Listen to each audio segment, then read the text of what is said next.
Alright, Jeff's taking us down here to Highway 84.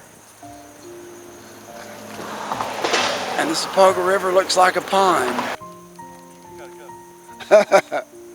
And we're taking Phoebe this time because there wasn't anywhere for her to stay.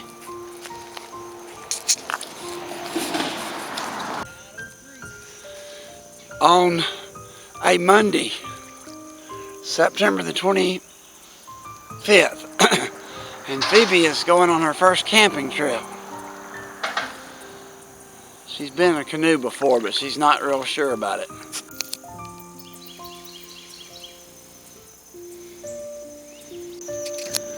Well, Phoebe decided to get out of the boat and walk along the bank, and I'm not sure she'll figure it out pretty soon. That wasn't what she wanted to do. Sepulga River is dead still in this low fall time. And we've taken a boat apiece because staying on the river 5 days takes a lot of stuff for old people.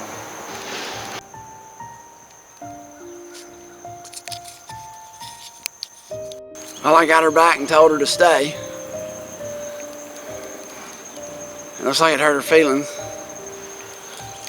So here we are at the mile 28 marker, whatever that means. They have this river mapped out, and you can go to the landings and look at maps.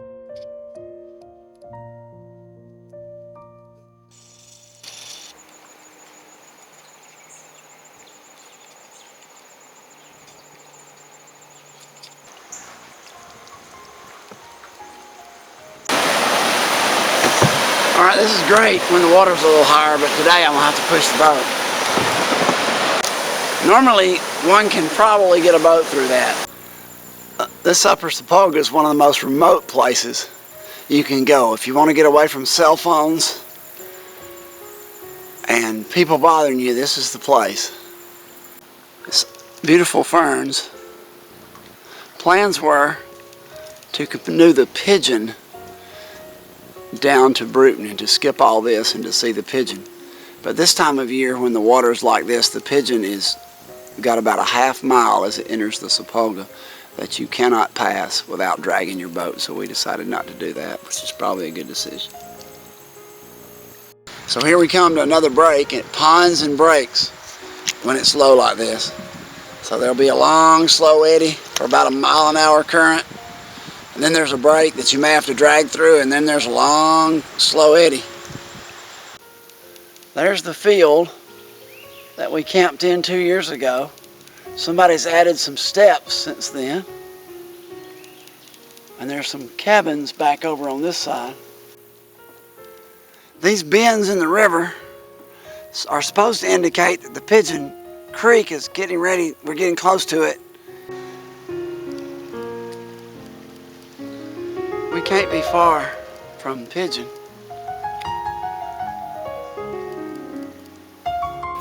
There's the Pigeon, and it is low, and it's pretty. We've decided to go on and look for a place to camp further down. So we'll camp at probably the first available place. Hopefully we'll put this low water behind us.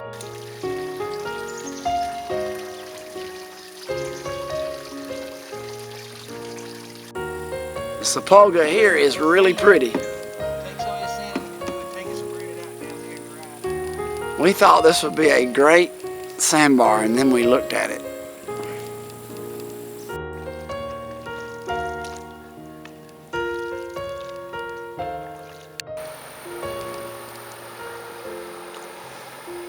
Some faster water here.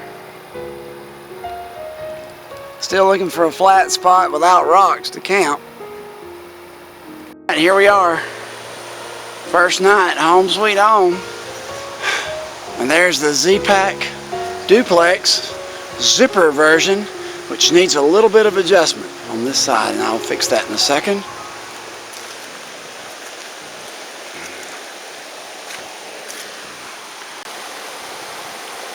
So that's the chute we had to run to get here. And believe it or not, a canoe will go down it and not touch a thing. Really fun. To here on our campsite. Phoebe's rolled in all the sand and completely stirred it up. But we are very lucky to have a flat, dry place to put a tent. It's better than a sandbar. It's basically a dried mud bar, but it is really, really good.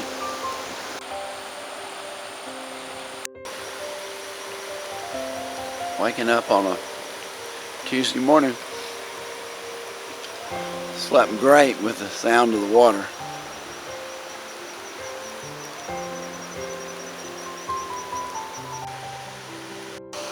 This Old Town Canoe is about 40 or 50 years old, and it's a sound, solid canoe. It's a good one. I think they're expensive, but it is a good one. Doesn't have a keel though, and tends to turn in circles if you steer too hard. This Sagan that Johnny's got has a keel, and it's really stable. Problem is with aluminum is it sticks on every rock, but not a lot of rocks in South Alabama. Alright, we're getting ready to set out at 8 o'clock in the morning on Tuesday, September the 26th.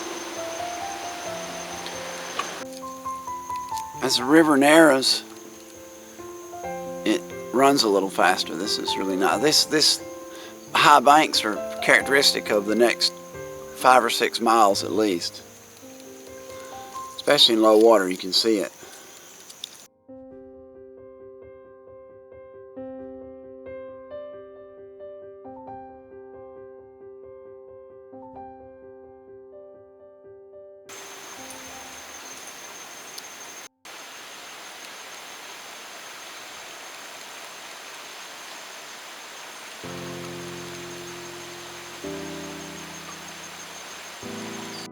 So here's the first people we've seen on the whole river. Normally all that bank would be underwater up to the line of the bushes. Those sycamores hold the bank, and this is an almost straight up bluff to fields behind us. As the water seeps into the ground, it hits the level of rocks and then it hasn't got anywhere to go, and so it drips out of the bank. This is Paul, Alabama, and this is the Iron Bridge. I think it's a World War II prefab bridge that has lasted all this time. I think it was put in after the war as surplus, but I'm not sure about that, but it's one of the few of these iron bridges left. And we are approaching another change in topography as we head toward Brooklyn, Alabama on the Sepulga. Bull Slough.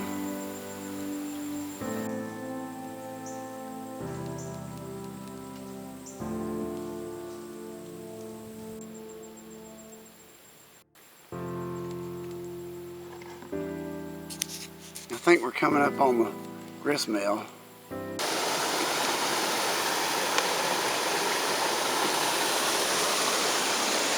Now we come down to these. This is really an excellent camping spot if the water is even remotely low.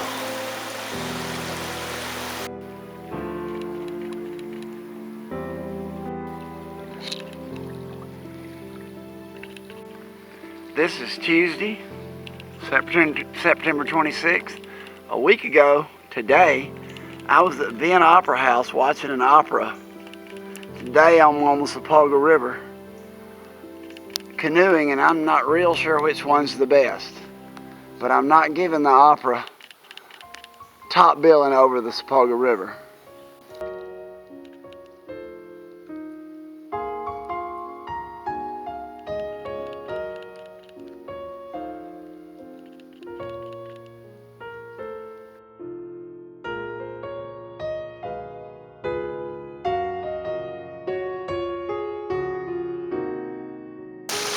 I think this is Hart Branch, maybe.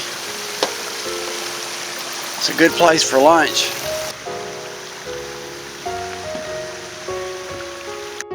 Cypress knees. They're still debating what they're for. but they come from the roots of this beautiful cypress tree.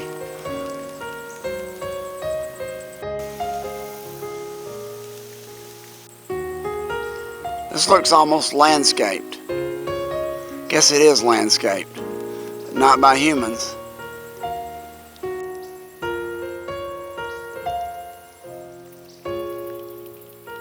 This is about the best campsite and modern average water that there is on this creek, and that's a nice one. We've camped here twice. Came to camp here another time and the water was too high. Rain's getting harder.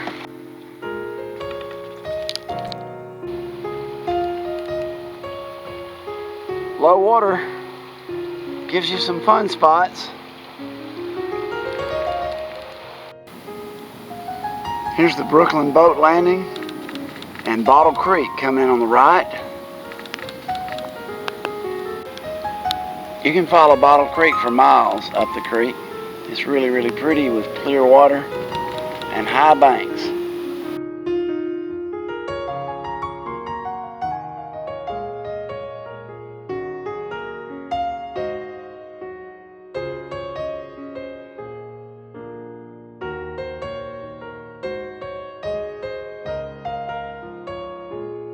Phoebe's happy the rain stopped. This is Gin Creek, and I've heard about it all my life, and I don't know much about it except the water's supposed to be gin clear.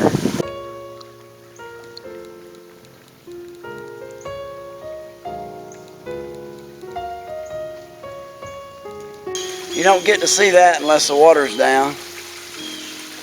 There's no telling how far that cave goes back in there.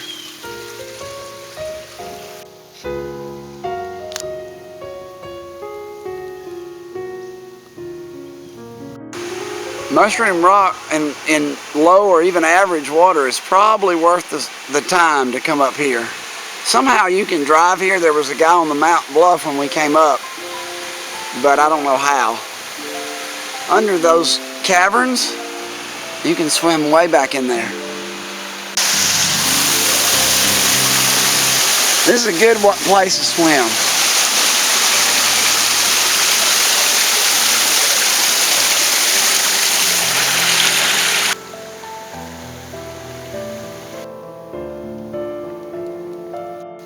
This is the rock that the steamboat supposedly hit. Sank right down past it, and the University of West Florida recovered the boiler, and it's in their museum now. And now at 4 o'clock, a real sandbar. Not a bad view of a place to spend night number 2. September 26th, 2023. Getting our camp set up. That's a good tent. Now it's set up properly. Wednesday morning, and we are breaking camp. If I don't take my table down, I guess we'll leave it here. Layer after layer of old oceans beds. You can see right here, it changes over time.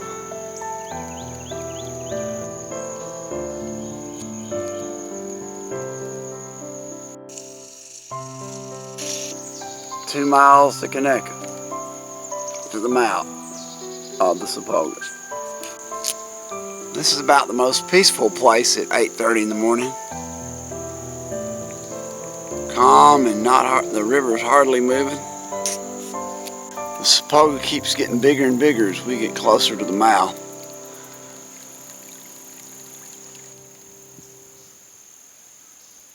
So here's the mouth of the Sepulga coming into the Conecuh River, which is going to be about, and this is just a guess, 3 times bigger than the Sepulga, at least, and it's going to get considerably bigger. The Conecuh runs all the way to the Florida line and changes its name to the Escambia River, and then it flows into Escambia Bay and eventually Pensacola Bay. So this is the Conecuh River. It originates in central Alabama near Bullitt County. Has one dam on it in Andalusia, and so the water level is somewhat variable according to the dam gates being open or closed. So there's the Conecuh River, and goodbye Sepulga.